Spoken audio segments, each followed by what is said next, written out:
Hello everyone, and welcome to my guide for Eden's Gate Inundation Savage, also known as E3S. Now the one thing you will need to establish before this fight is Freak Wave positioning. For Freak Wave you will need to establish two lines of players, an east line and a west line, and in those lines you want your northmost players to be your melee damage dealers and your tanks. There is nothing else that really needs to be established ahead of time. I will mention though what we've put markers on the arena for. So the C and D marker here are placed for temporary current stack positions during one of our undersea quake phases, and we'll get to that a bit later. The A and B are safe zones for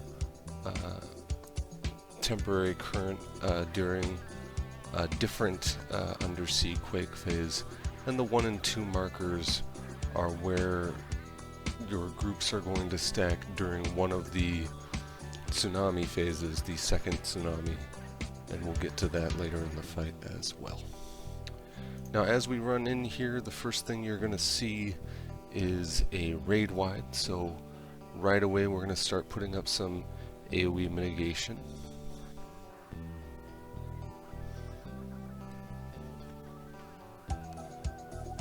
And other than that, just lay into the boss here.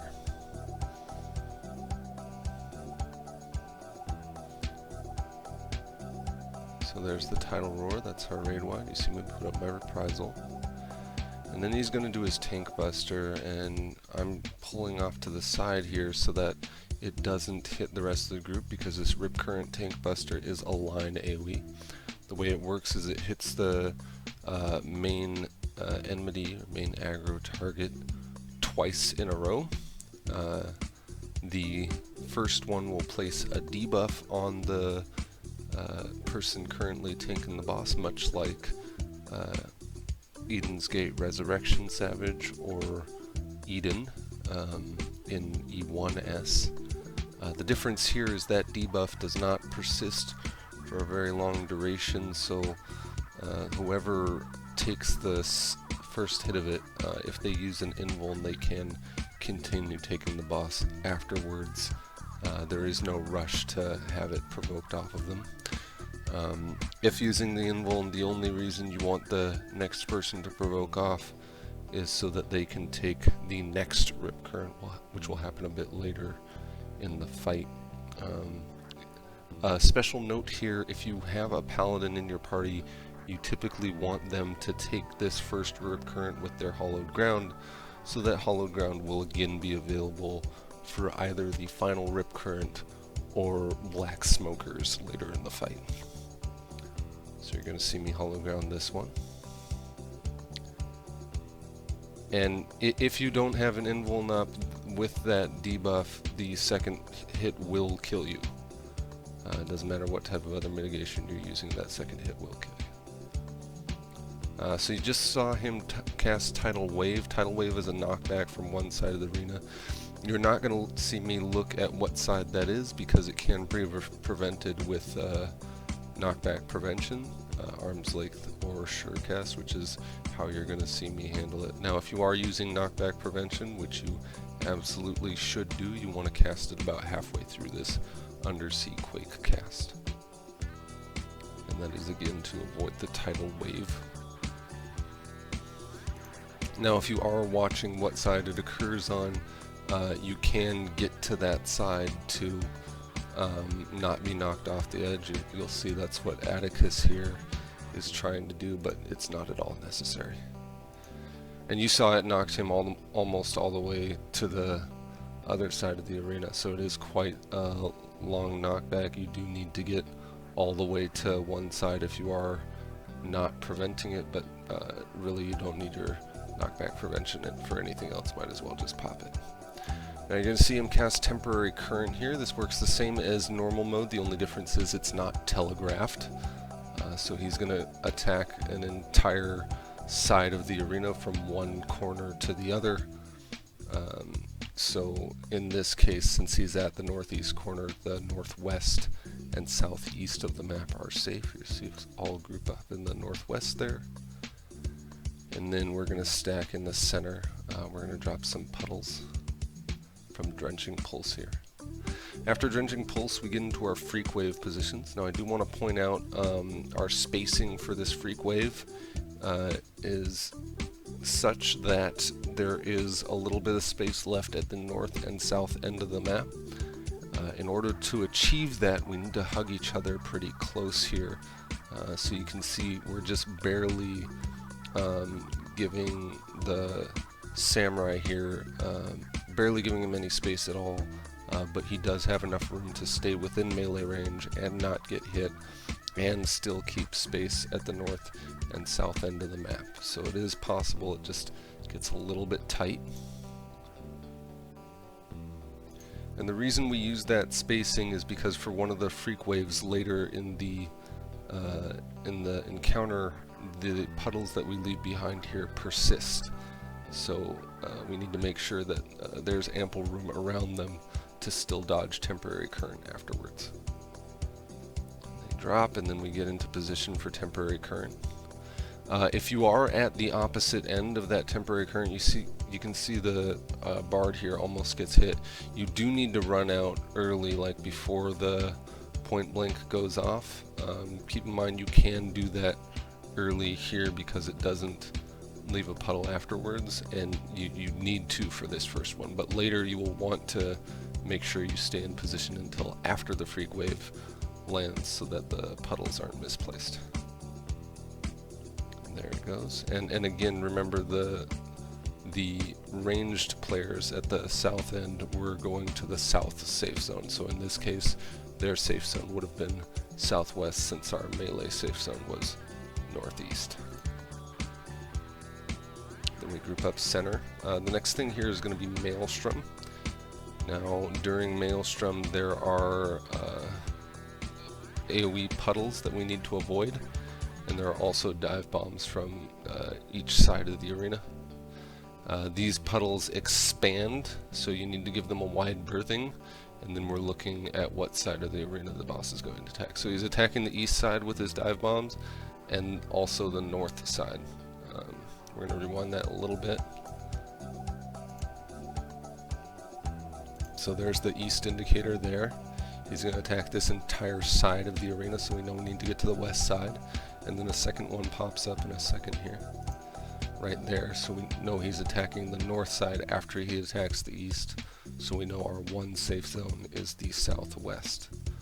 So we dodge the puddle. I get in the middle of those two circles there so that I don't get hit by them, into the southwest, and then we've avoided everything. We get stack back up center for attacking the boss again here. First thing he's going to cast in this next phase is Tidal Roar, and then he's going to attack Tsunami. Again, Tidal Roar is raid wide, and so is Tsunami, so be ready for some raid wide mitigation there. Now important note, you saw Dooku, our Gunbreaker, provoke as soon as he got raised, and that is important for any tank. You need to provoke right away, because even though it's only because both tanks, I believe, take auto attacks from the boss, the primary and secondary target, so you don't want anyone else taking auto, so make sure you have threat up there. So here goes Tsunami. So it's a raid wide, and then we're all going to get different debuffs cast on us. I'm going to explain those in a second here. There we go, we took the raid wide damage. Alright, so the first thing we need to be concerned about is this line debuff marker. That indicates that the person with it is going to do a directional knockback forward based on what direction their character is facing. So you see Tiffany, our bard, getting behind the group so that they can knock us all forward. The rest of the group all needs to get hit by that knockback, because this other debuff, this other second debuff here in everyone's debuff pool, is a point-blank AoE that can only be wiped off by getting hit by the line knockback. So we all get in front of Tiffany.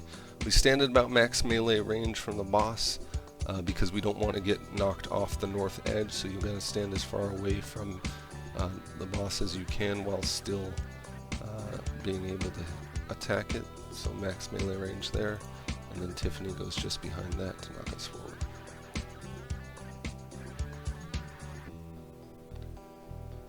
And you can see there I almost got knocked off the north edge. It's a very tight gap, so that's why it's important that you give it as much distance as you can.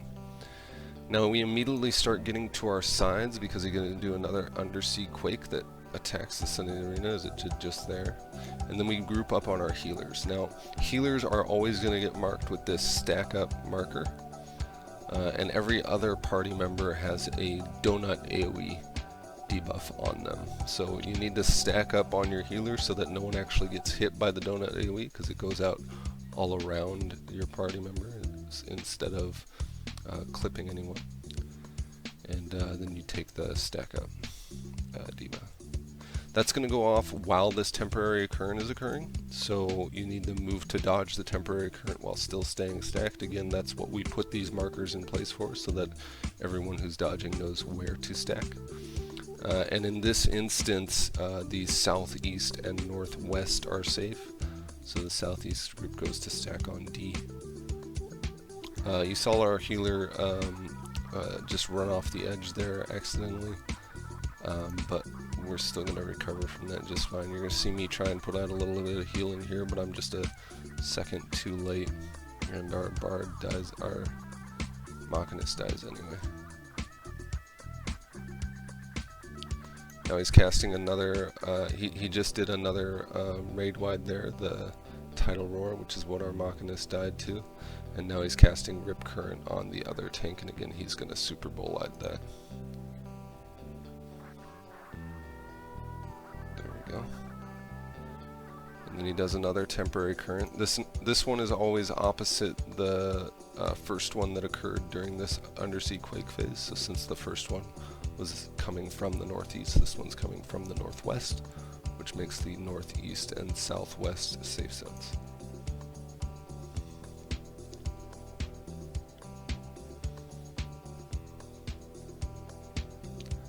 Now he does another Tidal Roar as the arena reforms itself, so we're going to group up to mitigate that.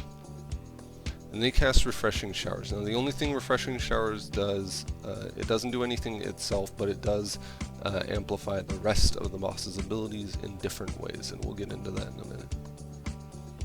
The first thing Refreshing Showers changes is each Tidal Roar instead turns into a Tidal Rage, which hits for a bit more raid-wide damage than Tidal Roar was hitting, but still mitigated as you normally would. See me put up Passage of Arms for that. Now he's put up a Tidal Wave, that's the knockback again, so we're hitting our knockback prevention halfway through the Undersea Quake cast. And again, the sides of the arena are gone, so we're in the center here, and we're dodging Temporary Current. Now the next thing Refreshing Showers did is it made every Temporary Current a double, so we have to dodge the first end and then immediately run to the other side of the arena to dodge the second.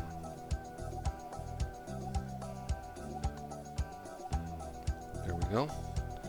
And then we group up south for another Drenching Pulse, that's the puddles that we're dropping. We get into our freak wave positions, and again, these are going to persist, which is why we've done the spacing the way we have. So immediately after that freak wave, we're getting into position for the temporary current. This one happens at a random location, so you just gotta watch where it is. And again, it's going to be a double. So all the melee is going to the northwest end, all the range is going to the northeast end for the melee, and all the range is going to the southwest end, and then we're gonna alternate sides.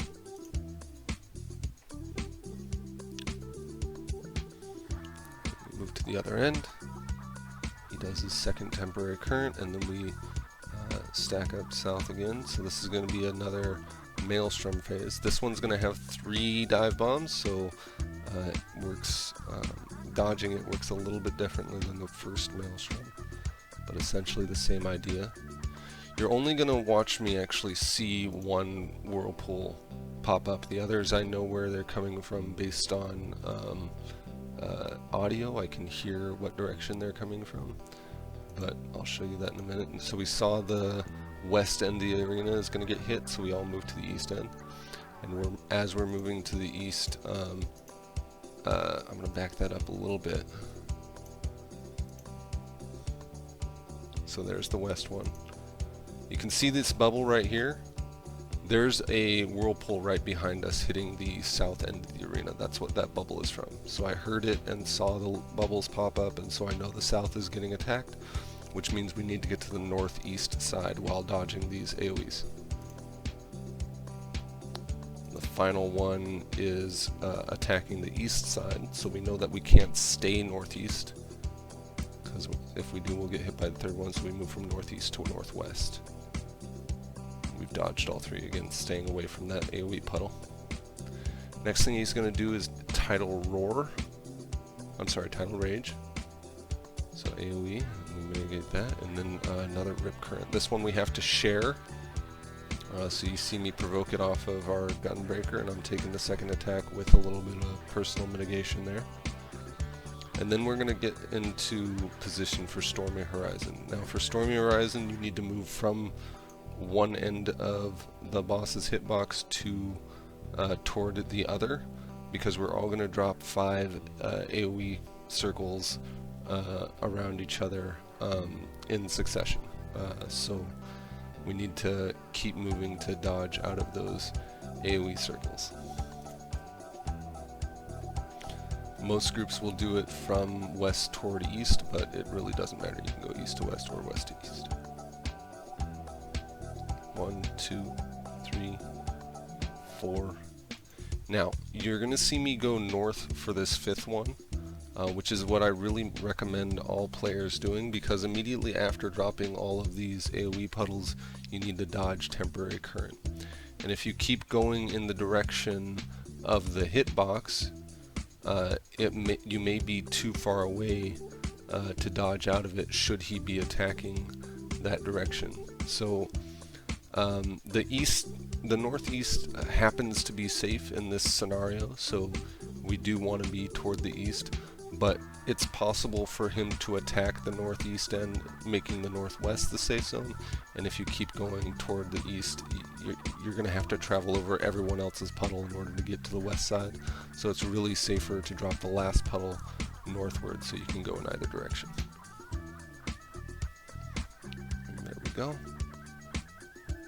So we dodge both Temporary Currents, and then he starts doing the line AoE. Now I'm going to point out one more thing in Stormy Horizon here.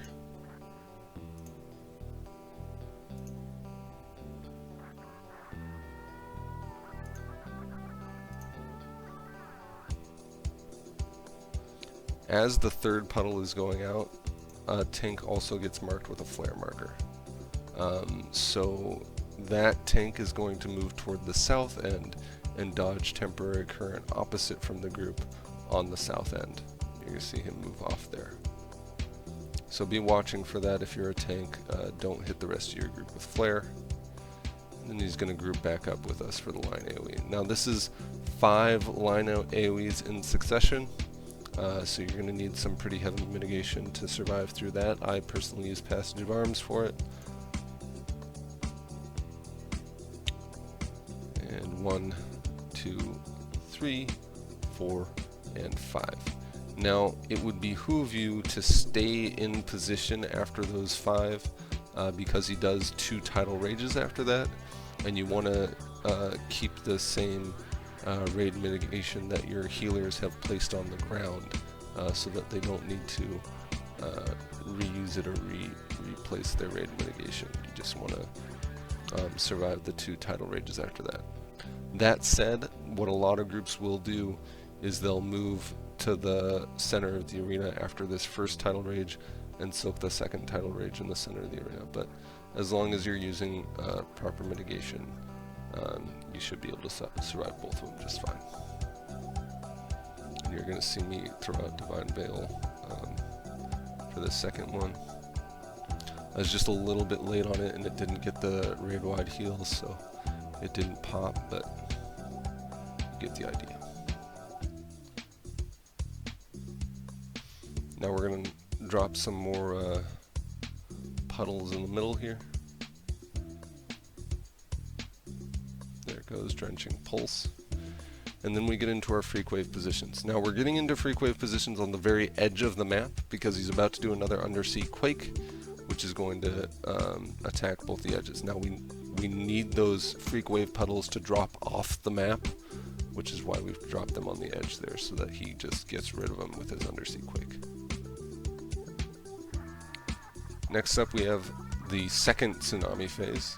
There's a lot of stuff happening in quick succession here, so pay attention. Again, this is raid-wide damage, so mitigate it properly. You'll also saw us pop our limit break there. If you're going to be using melee limit break for extra damage, you should have it up by then, and that is the best time to hit it. Now the first thing that's going to happen here is you see a debuff on our Machinist that has the AoE knockback. The 4 arrows pointing outward means he's going to do an AoE knockback to everyone. So he gets to the north end of the arena, and the rest of the group stacks up behind him in order to get knocked back. And next we're going to split into groups here. Now there's a couple different ways this can be handled.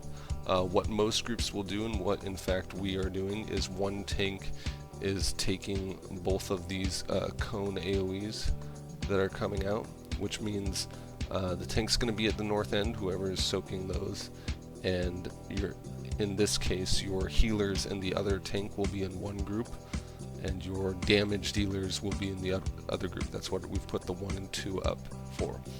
Now in those groups, the person with the cone debuff needs to be the furthest forward, furthest toward the north person of each group.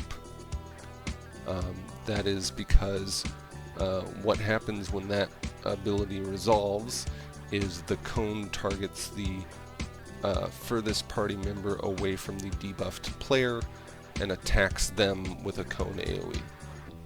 And if any other players are in front of the cone debuffed player, they will also get hit, so you really want them to be the furthest north. Another way, and the reason we're grouping up is because, again, you see we have our stack up debuffs on one healer and one damage dealer. It will always be one healer and one damage dealer, which is why we put both our healers on one side and all of our damage on the other. The other way this can be handled is you can actually have both tanks take separate cones. The way you would do that is you would put both healers on one side with whatever damage dealer had the AoE knockback, and all the other damage dealers would go on the other stack up. If that is the case, you would want your tanks on A and B, in our case the most northwest and northeast corners, in order to be the farthest targets away from each group, and the cones in that case would crisscross each other to hit each tank. But you're going to see me take both cones fairly easily with just a little bit of personal mitigation. It's really not that bad. See, it only took about 20% of my health, no big deal whatsoever. Each one hit for less than 40,000 damage while blocked with Rampart up. So the next thing that's going to happen here is your directional knockbacks again. Again, we have that line debuff. This time we have one on both a tank and a damage dealer, and you'll notice everyone in the party, including the people with the directional knockback, has those point blank AoE debuffs. So it needs to get wiped off of everyone, including the other person with the point blank AoE, with the directional knockback. So first the damage dealer is going to stand at the north end of the arena and knock everyone southward, and then the tank with it is going to knock everyone northward. So they're going to stand behind the group and knock everyone north. And you're going to see that happen right here. So we all get knocked south. And you see me move a little bit forward and then stay put so that I can knock everyone north. The reason I've moved a little forward is because the other tank that already got their debuff wiped off needs to be farther south than I am with the directional knockback, because they need to stay at the south end, because this big circle around them is a massive point blank AoE that we all need to be out of. So they stay at the south end. And you saw our gunbreaker go to the far southwest corner while I knock everyone forward. There we go. And then I move forward as well to get rid of out of Dooku's point blank. And you see it covers a majority of the arena there. We just barely missed it, and we're at the farthest north we can be. Then our gunbreaker is going to come join us, and we dodge 2 temporary currents again. Again, moving from one side of the arena to the other. And you saw I moved into the animation from that, and what still wasn't hit by it. You can really move as soon as you see that cast finish. There's 2 tidal rages here, so mitigate appropriately.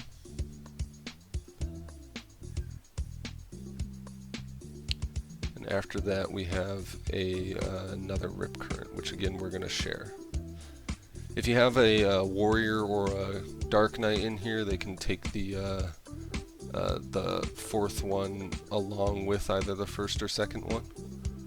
So you could have another in-roll there, but with Paladin and Gunbreaker we have to share both the 3rd and 4th. Alright, now we have Rolling Pulse. That's going to drop another point blank AoE around everyone in the center here.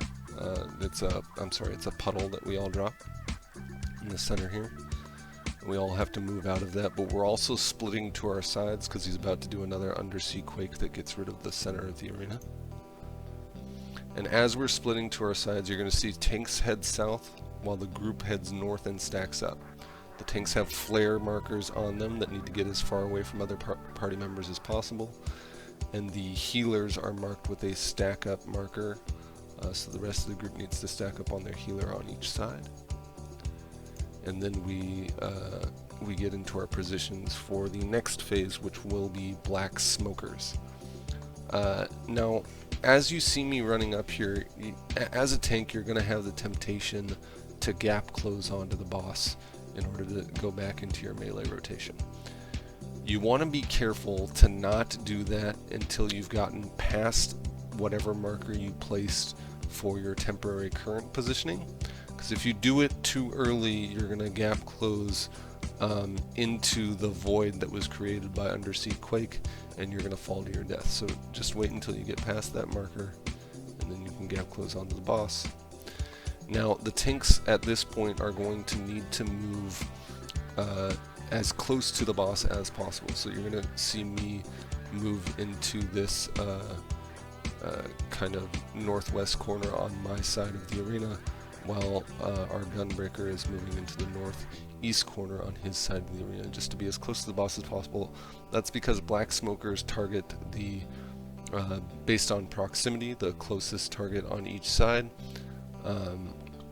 They can target 2 people on the same side of the arena if those 2 people are the 2 closest targets to the boss. So really make sure your tanks are in position for that, and no one else is really too close. Everyone else shouldn't be any closer than the edge of the boss's hitbox. Black Smokers persist throughout the entirety of this phase. They continue to hit each tank with a cone AoE. Again, ideal each tank based on proximity. Because they keep attacking for such a long time, you're going to want some hefty mitigation for that. I keep Rampart up throughout the entire phase. You're going to see me pop a Sheltron as the Black Smokers first go out, and then I pop Hollowed Ground as soon as that Sheltron fades, and I'll pop another Sheltron as soon as Hollowed Ground is over. And that makes it so that my healer really doesn't have to pay attention to me at all throughout this entire phase, which is a good thing, because he's got a lot more to worry about for this part in particular. Now you just saw 2 tethers go out. These tethers are indicating what target is going to be dropping hydrothermal vents, and that is again based on proximity. These tethers choose the 2 targets farthest away from the boss. And again, that can put both tethers on the same side of the arena if the 2 farthest players are both on the same side. So you really want to make sure that your healer and your melee damage dealer are kind of on the boss's hitbox at its max max melee range, pretty much, so that those can be marked appropriately. Now the way hydrothermal vents works is the person marked with it is going to drop 4 puddles in a row. Now anyone standing in that puddle, when another person walks into it, will be knocked back and killed. But the puddle does need to be popped by one person, or it will do raid-wide damage to the entire raid. So whoever's dropping them needs to drop the puddle and then move out of it and get ready to drop their next puddle while people soak those puddles in sequence. Most groups will have their healer soak the first and third puddle, while their melee damage dealer soaks the second, and the range damage dealer just stays in position after they drop their 4th one to soak that one by themselves. So healer melee, healer range is what most groups will do. The way you want to drop puddles in order to accomplish this is you want to drop the first and second one next to each other, and then stagger the third one so that the healer doesn't have to move after soaking the first one, and then drop the 4th one next to the third one. In this way you're making a bit of a Z or an N pattern depending on which direction you're going in, and it allows for the least amount of movement from your healer and your melee damage dealer. You're going to kind of see that unfold on the other side of the map here. I'm sorry I don't have the best angle for it, but I will do my best to point out what's happening. So, let's see here. Right there you saw our ranged on the other end of the arena drop his first puddle, and you're going to see him move to the left. And there's our healer moving to pop that puddle. And right there it goes off. And he's already dropped another puddle next to it. And the melee is going to go back and soak that. Just like that. And then he dropped the third puddle next to the second one, and the healer is going to go pop that one again. There it goes. And then you don't see the ranged person on camera on the other end of the map because he actually moved back farther south to soak the last one by himself. And there it goes. So I'm sorry I don't have the best angle to portray that, but that is how that mechanic works. And right as that's finishing, you see my hollow ground just resolved. I've just put up Sheltron, and it's about to wear off. And Rampart just wore off. But there's no more Black Smokers. Rampart lasted through all of the Black Smokers along with a couple Sheltrons and a hollow ground. No problem. And I didn't even need healing through that whole thing. But temporary current is going out now. Again, this is a double, so we need to dodge it twice. This is a good place for sprint if you have it. Then he's going to cast 2 Tidal Rages as the arena reforms. So we're going to mitigate that as best we can. You saw me just put up my reprisal.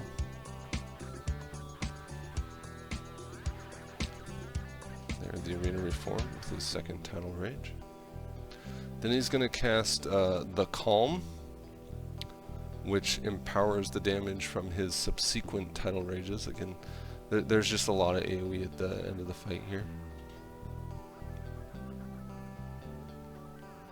But that also gives us a lot of time to just pump damage into the boss. So even if you're a little high on the boss's health, you get a lot of time to really just tunnel him with damage here, as long as you make sure raid-wide mitigation is going in.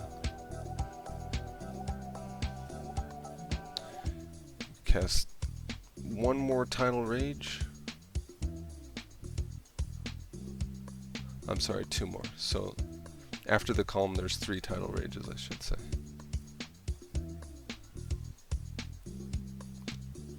See me put up my wings for the last one, and then he's going to cast the Storm, which is his Enrage. So he has the Calm before the Storm.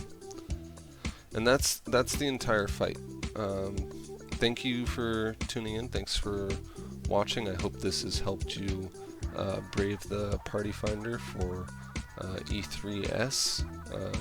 If you have any questions or comments, feel free to leave them in the comments below. And if you like what you saw here, subscribe for more guide videos in the future. And I also often stream current content rating for PUG raids on my Twitch, which I will link in the description. The last thing I'm going to do is I'm going to include a full version of our video with callouts for your viewing pleasure. I hope you enjoy. Thanks, Dan. Oh shit, I need a pet. Pets.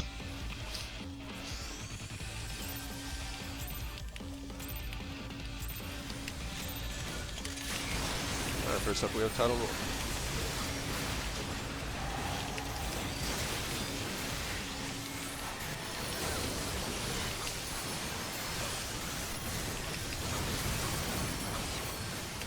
Rip Current on Dathras. All ground is up.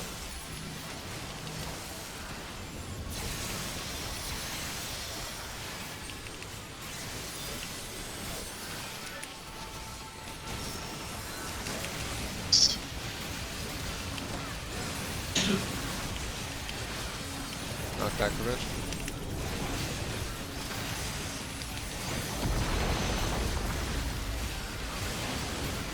West. Stack south.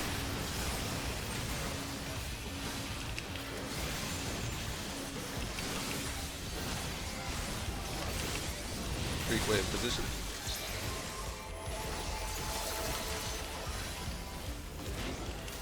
Northeast.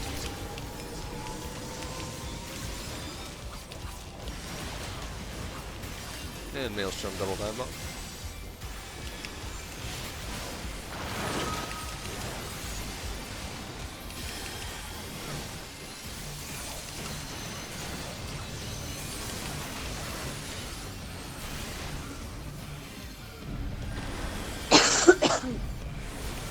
Southwest is safe. Oh. Master Dooku. Dooku I have got yeeted. I'm Tidal Roar. my screen animated.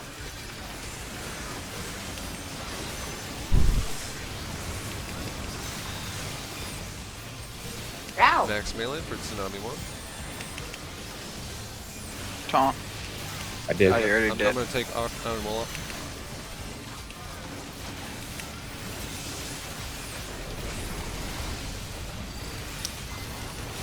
I do not have Tank Stance on at all. Tiffany, not. Knockback on Tiffany, yep. Split to your side.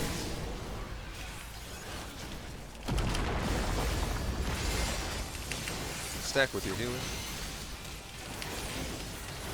Southeast, northwest. Oh, God. That's recoverable. I can That's get recoverable. access. I'm gonna throw out some Yeah, I got clemencies. Nope.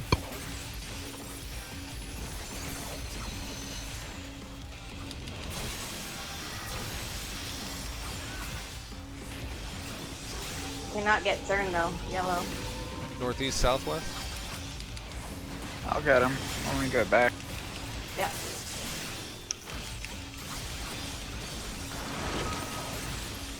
Tidal Roar.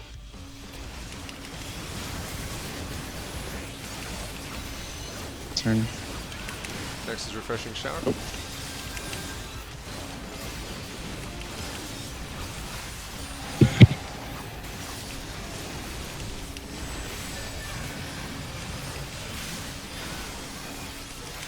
Tidal Rage.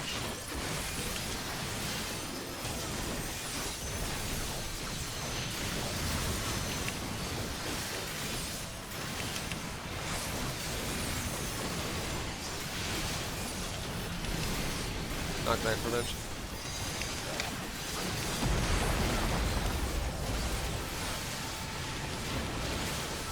East and west.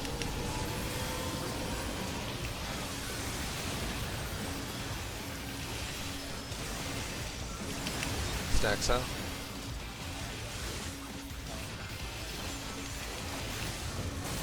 Freeway position.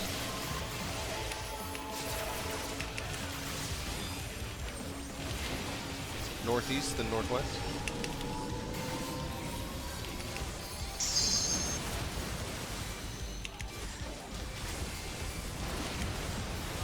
Maelstrom triple dab buff.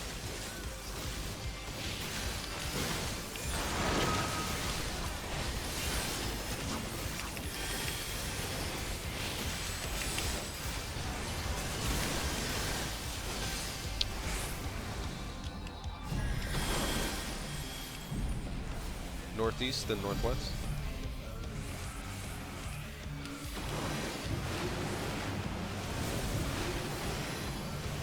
Next is Tidal Rage.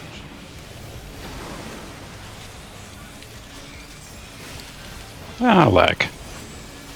Rip Current, we will be sharing damage.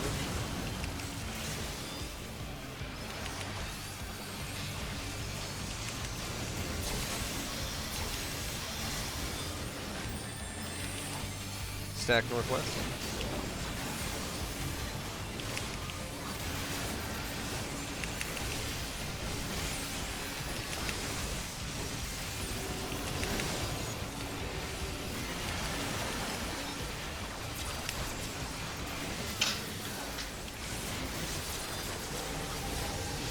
East and west.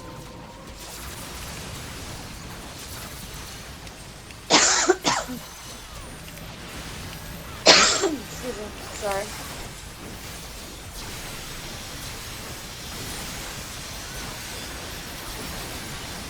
Double Tidal Rage.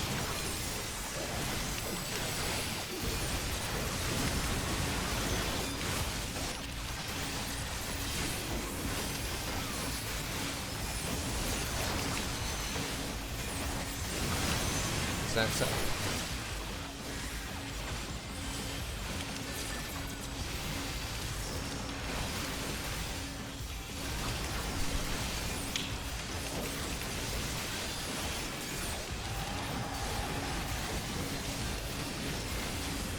Freeway position.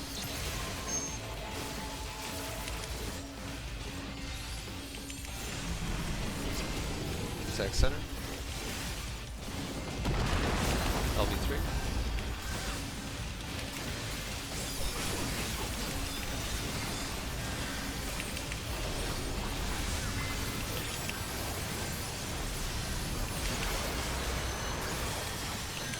AoE knockback on Machinics.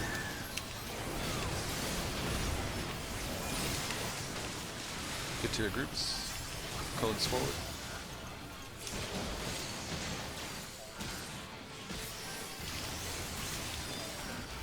Knockback on Samurai. And on Tatras. Move forward.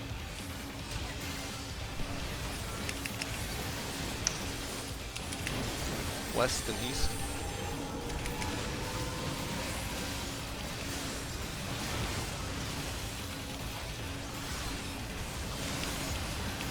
Double Tidal Rage.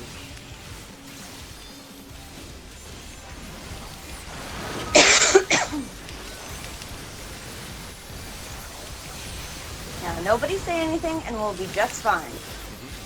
Melee. No, healer, melee, healer, me. Yes. Alright, we're sharing this Rip Current again. Go.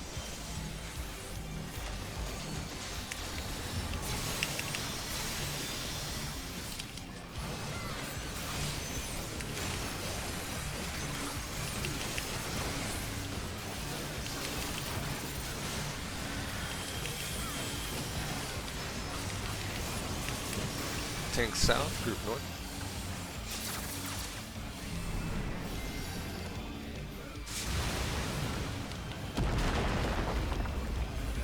And black smokers.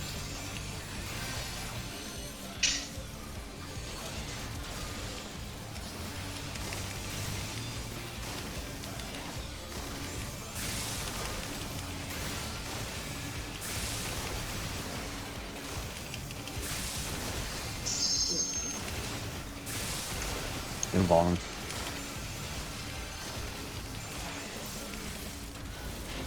There we go. Southeast, northwest. It's a double.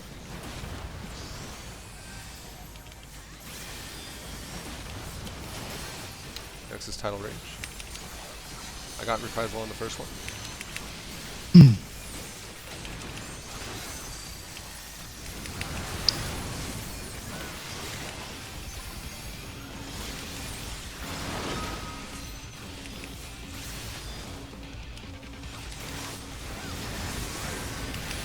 And the calm.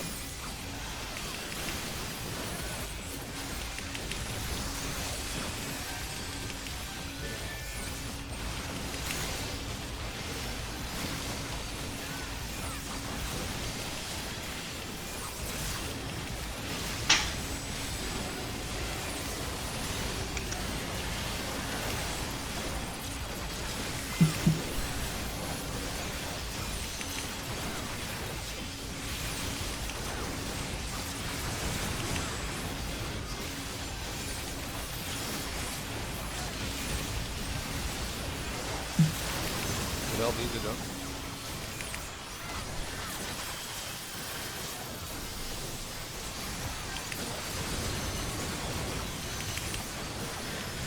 And range. Got it. Or not. Woo! Yeah! All right, we did it, guys. We did it.